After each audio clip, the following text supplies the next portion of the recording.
Hi everyone. I had a bit of a mishap with the Instagram live. It's the first time I'd done it, and I actually didn't manage to save it. I didn't realise that you had to press a button. So hopefully next week I will be able to save it and put it on my website. But I thought I'd just do a quick catch up for the people who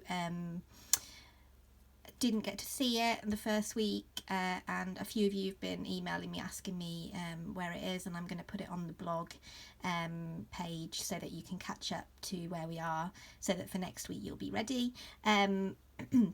So in the first one, Instagram live, I did this eucalyptus leaf, and the plan was that you guys would go away and do the rest of the leaves, and then next week we would start doing the grass over here. And so what I'm going to do is just quickly show you how we did this leaf, so that you can then do all your leaves ready for next week. So first of all, what I've done is I've taken the pattern that I'd put on the website, and I've traced it.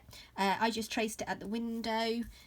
You can, even better, if you haven't got a printer, you can just trace it straight off your computer screen, because obviously your computer screen's got a backlight, so it actually makes it really easy to trace, and it means that you can scale it up and down depending on what size of hoop you've got as well. So that's a really good tip if you haven't got a printer, and you've got a different size of hoop to what I've got, which is a 5-inch hoop. You can scale it up and down on your computer screen, and then just literally, or if you've got a tablet, just literally put your hoop and your fabric straight onto the computer screen and just trace off that. I've traced this using a heat erasable pen, which I talked about last time, and now I don't know where it is. But it is, I will be putting the details of that pen on my blog as well, because a few people have asked me what that pen is. So basically it's a pen that you then put over a hot hairdryer or a hot iron, and it just disappears. And it's my new favourite toy, because it's if any of you have come to my classes, I've used water erasable ones before, but then you do have to get your work wet, whereas these you can just literally blow over a hot hairdryer and it goes. So that's my new favourite erasable pen to use. You can also just use a pencil, but then you're going to need to make sure that all of your stitches absolutely cover your markings, because you're not going to be able to get rid of a pencil off the fabric at the end. So if you haven't got an erasable pen and you're thinking, oh, what am I going to do, use a pencil, but then just make sure your stitches are slightly bigger than the pencil marks that you've used, so that you can't see them afterwards. So the threads that I'm using are these 6-stranded embroidery cotton threads. They come in a massive variety of colours, and if you want to change up the colours that I've been using, feel free. I'd love to see your take on it. I've already seen a few people putting on some with purples and things like that, and they're really beautiful. So if you do use different colours, or if you use the same colours, I'd still love to see what you've been doing. So I'm going to use this sort of eucalyptus-y green colour. I want this to be quite realistic embroidery. So it comes in 6 strands. Oops, sorry. And what I've done is I've split it actually into 3 strands, 2 lots of 3 strands, and then I'm going to use those 3 strands for this eucalyptus. And I vary the amount of strands that I use depending on what effect I want and what texture I want. So I will sort of use maybe 1 strand if I want something really fine. If I want something a bit more chunky, I might use all 6 strands. It really depends on the leaf that I'm trying to create and what kind of effect I'm trying to create.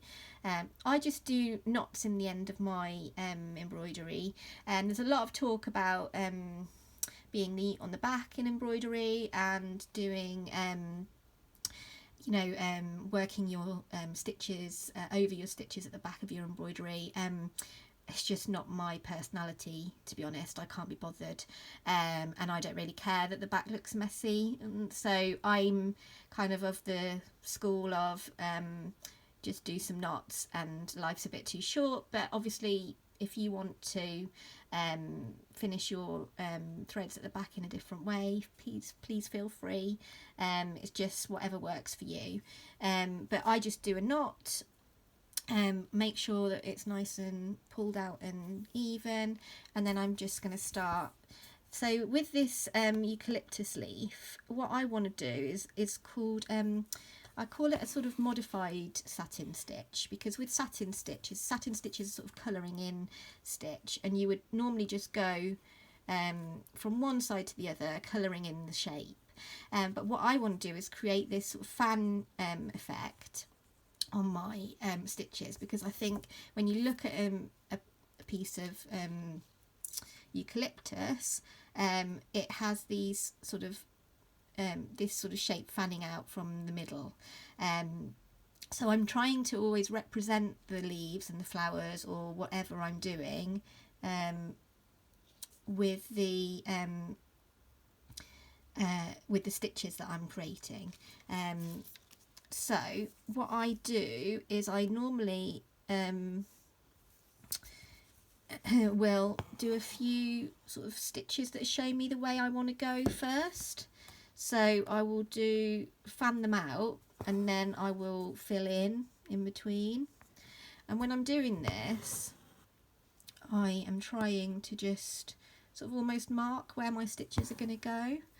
So I will fan them from this centre point in the middle, and I'll do a few of these, and then, oh, you see that just went back through where I came out then, and it just popped out again, so just carry on back.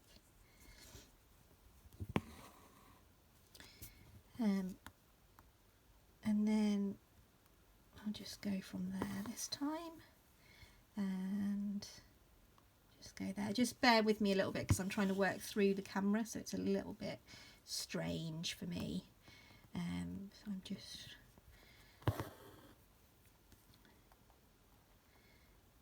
what I do is then, so now I've got my structure in place. Now I will sort of fill in between. And then when I'm doing the filling in stitches, what I try and do is I'll go back up next to where I left off, just so that I don't waste a lot of thread on the back of the fabric, because I mean embroidery thread isn't super expensive, but you don't want to waste it, and so I just go back in close to where I came out. And then what you can see is on the back, I'll show you in a minute, on the back you just get small little stitches like this, so you're wasting a lot less thread than if you keep going round and round and getting the long stitches on the back as well.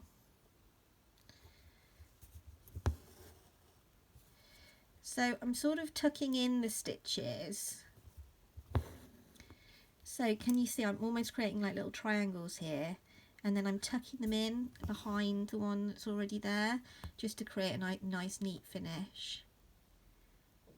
And I think actually that's, well, no, I'm not happy there. Look, 'cause I've got a little bit of a gap, so I'm going to go back over that and just find my line there and just fill that in. And now I feel much happier with that, because that feels a lot neater. Oops. Sorry, I've just hit the camera. There we go. So keep going. I'm just filling in these stitches. And you see there I've got a bit of a loose stitch, so what I'm going to do is just pull until it all neatens out and flattens out. People often talk to me about getting tangles and things like that. Just have to try and keep your thread as flat as possible when you're doing as you go along. You kind of get into a tangle when you kind of let things get tangled and then you don't stop, and so it's a case of just sort of realising that it's tangled quite early on and stopping and pulling it through. Sorry, I hope this isn't like watching paint dry for people. So we'll just keep going.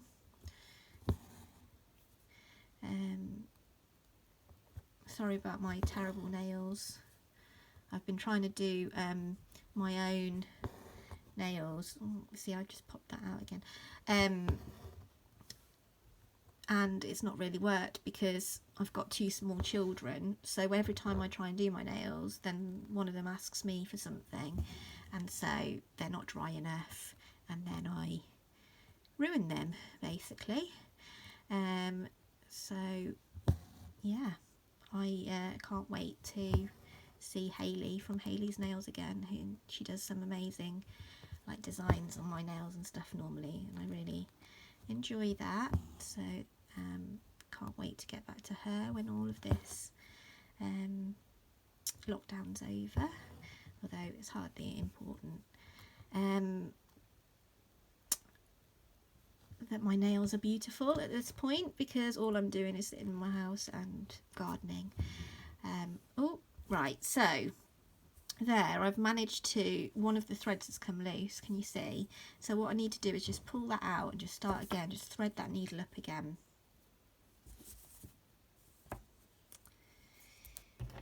And they've also kind of come to different lengths. I don't know if you can see that. So what I'm going to do is I'm just going to snip it off so it's a nice neat end, and then that makes it a lot easier.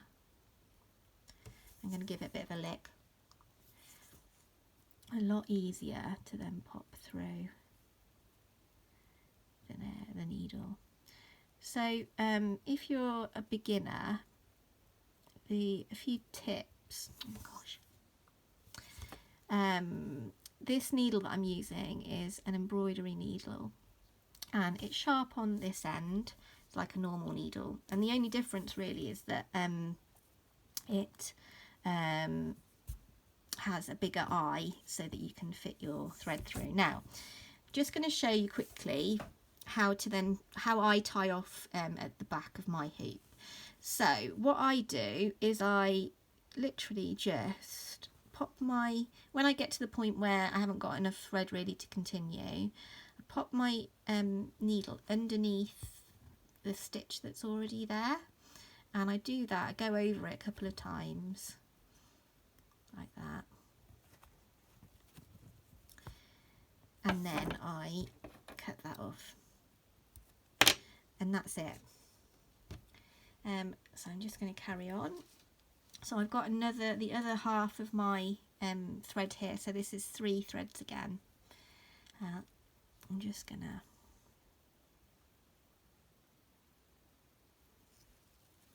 thread that needle. And then a quick way to do a knot is to just wind it around your finger a couple of times, and then you just pull it off the end of your finger and pull it down, and that's made a really bad knot actually, but normally that makes quite a good knot. Might just cut that one off and start again.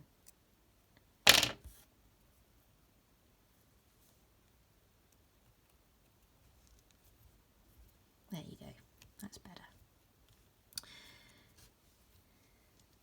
So as I was saying, the needles that you use are similar to normal sort of sewing needles, but they've just got, sorry about that, they've just got a bigger eye so you can get the thicker thread through, and they come in different sizes depending on the thickness of your thread, how many strands you're using.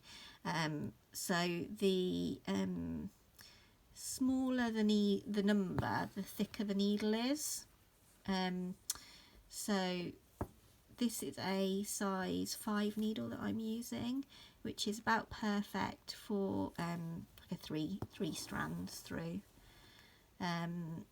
Obviously if you have a needle that's too big, it can mean that you get holes in your fabric because the needle is bigger than your thread, so it creates a bigger hole than you're filling with the thread. So that's why you change the size of your needle depending on the size of your thread.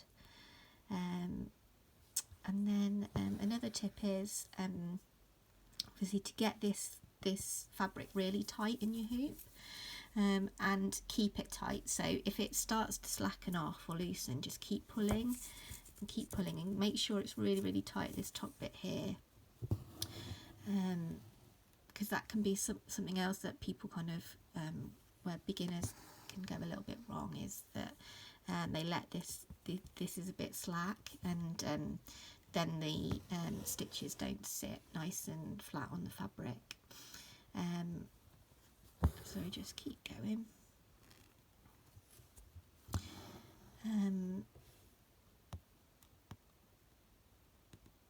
Just filling in those triangles.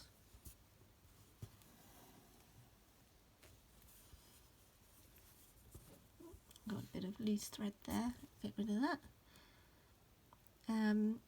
Now obviously when you're doing this at home, you're going to need to fill in these ones up here. What I would suggest is that you fill them in, but you leave gaps for the grasses rather than sort of filling them in and then putting the grasses over the top. What I would do is I would sew the lines that you want to the direction that you want, but then you stitch a line, leave it, then stitch that bit, then do that bit and leave it and go underneath your fabric and then do that bit, and that will kind of make sure that the movement of your leaf is still right, but that you leave the space for the grasses. I mean, you can stitch over the top, but I would suggest that you leave the shapes, because otherwise you're not going to be able to have drawn those shapes, so you're not going to be able to see the shapes that you want to fill in on your grasses.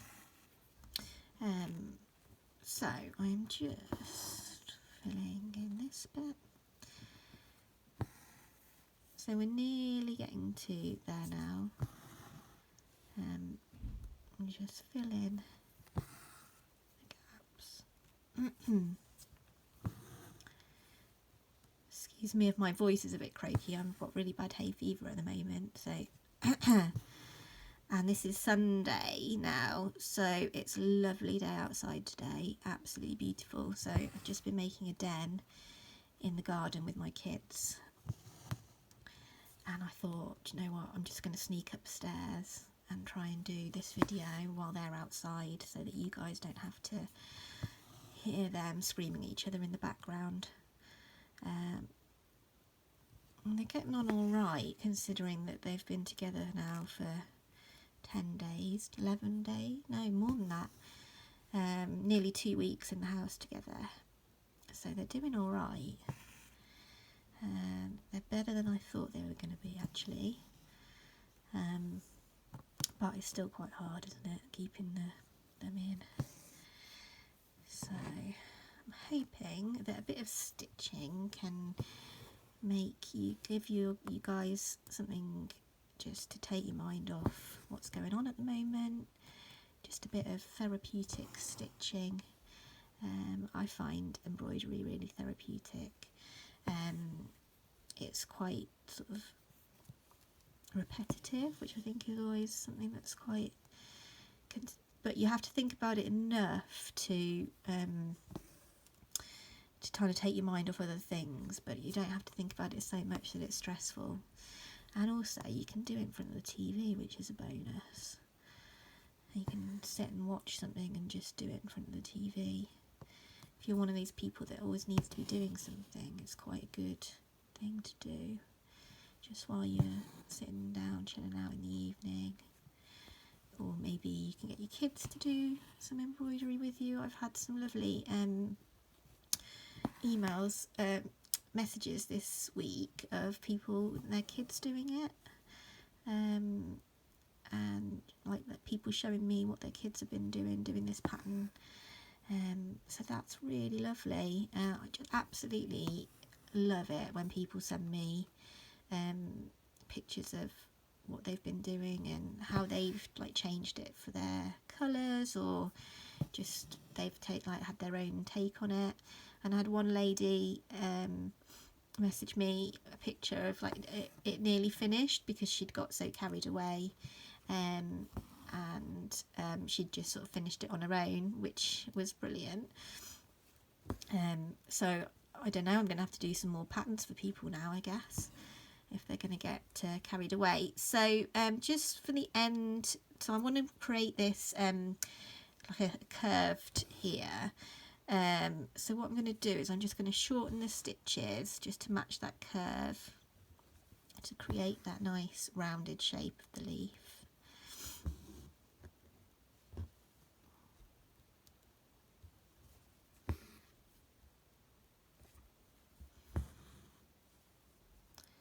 And just keep making them shorter until I'm happy that it's got that kind of curved shape on it. I think that's good. Right, so that's the leaf done. So now I'm going to do the stem. I'm going to do that in a stitch that's called Stem Stitch. And as the name suggests, this is a really good stitch for doing sort of curved or straight stems. It creates this sort of twisted effect, and you can see the one I've done here.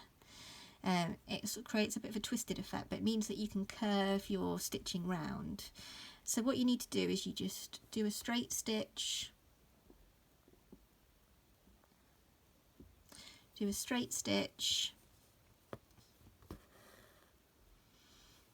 and then you come up halfway between halfway across along that stitch. You come back up, and then you go back down. You do a similar length stitch,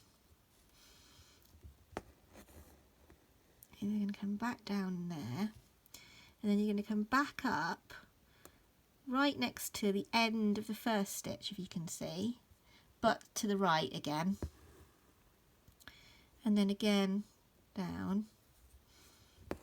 And can you see it's sort of creating this twisted effect, which I think is rather nice.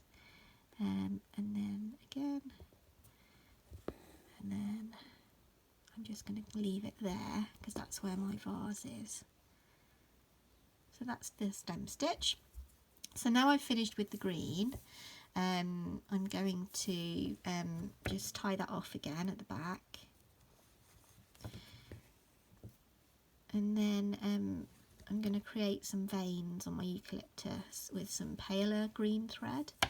So the eucalyptus I've got here, I think it's been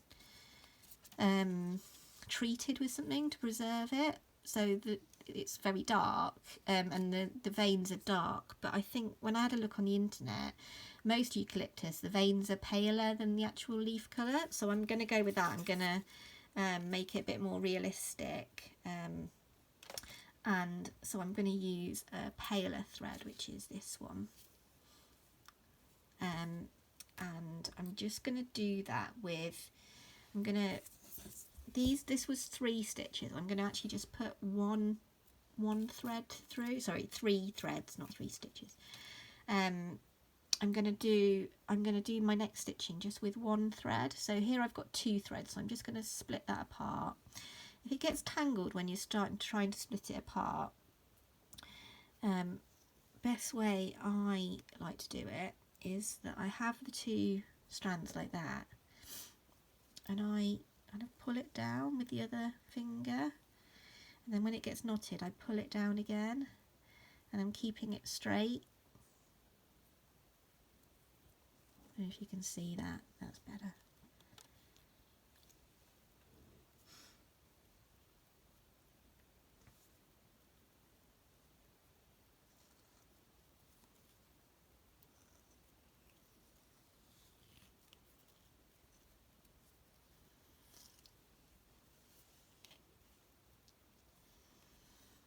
Okay, so now I've got 1 strand. So I'm just going to pop that through my needle. Now ideally I would choose a smaller needle, but at the moment I haven't got, whoops, I haven't got one near me. So I'm just going to use the same needle.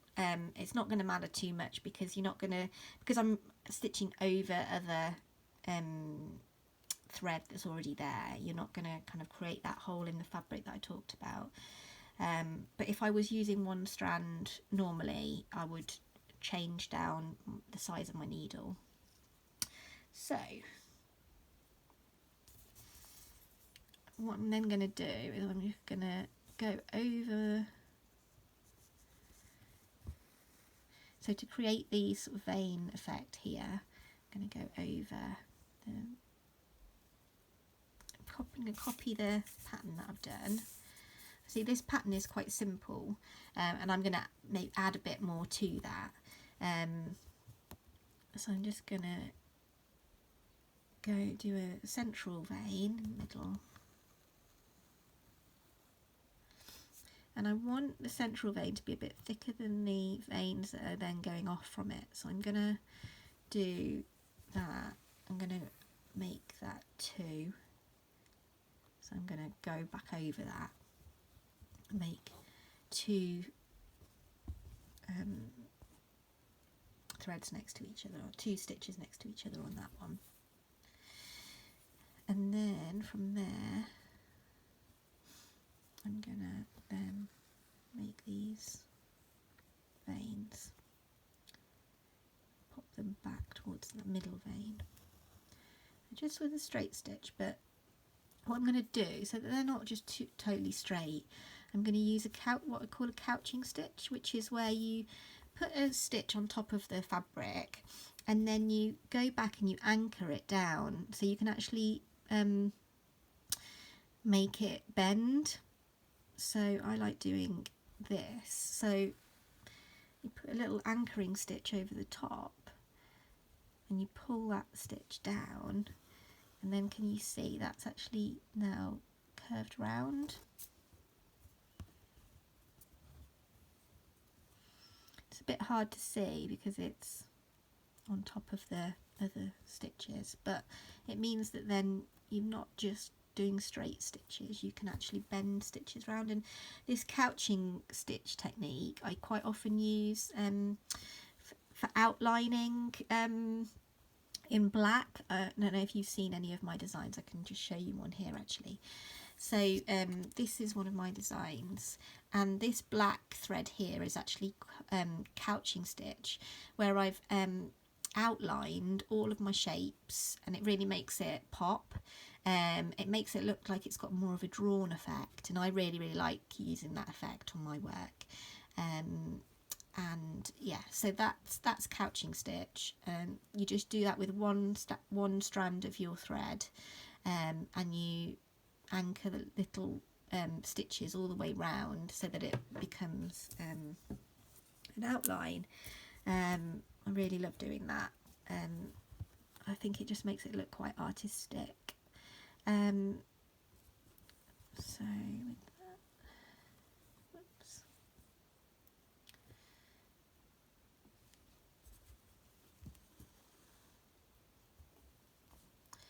And the little anchoring stitches, sorry, I've lost that then. The little anchoring stitches, you can do as many or as few as you like, depending on what kind of curve you're trying to create. So if you're trying to create a really tight curve, you can do lots of little stitches. And that will bend it round in a really nice subtle way, or you can literally change the direction of the stitch really abruptly by using an anchoring stitch as well.